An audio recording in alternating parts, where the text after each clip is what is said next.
Hi, I'm Jeremy, and I recently finished The Power of Discipline by Daniel Walter.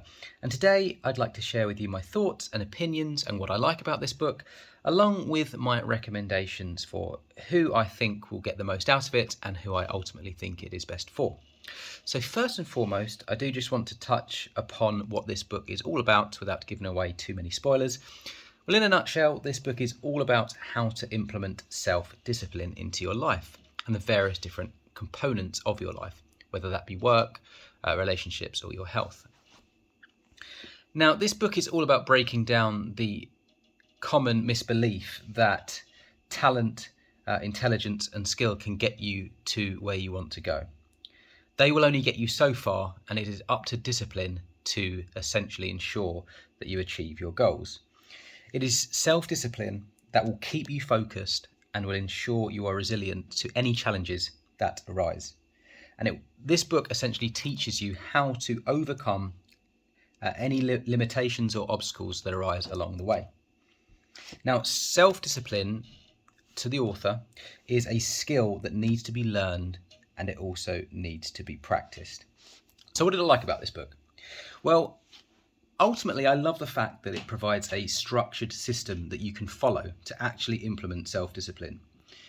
And there's different strategies recommended throughout the book. So a personal favourite of mine was the calendar system and how you actually need to plan a lot of the things that you want to do. If you don't plan for it, it's unlikely to happen.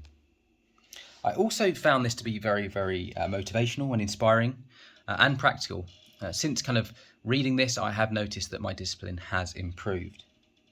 I like the fact that it's also honest and that, he's not saying you're always going to enjoy doing things, but you just need to do them anyway. And I think that's very kind of refreshing, and that's something that a lot of us can relate to.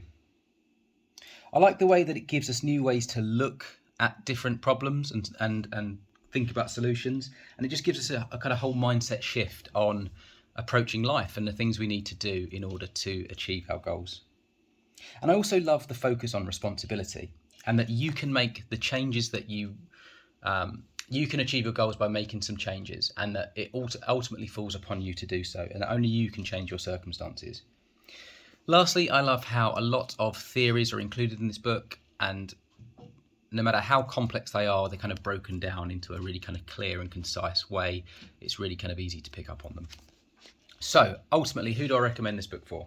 Well, anyone who routinely sets goals but keeps failing. Maybe you want to do something and for some reason you never get started or you don't finish. I think this book will really, really help you kind of ensure that you follow through on anything that you decide that you do want to do. I also think this is useful for any business owner or anyone who is committing to, say, a qualification or just anything in their life where it does require self-discipline, and it's kind of easy to get distracted. And I think today, in our age of distraction, this book can really, really help ensure that we actually commit. So overall, I really enjoyed it, and I would recommend The Power of Discipline by Daniel Walter.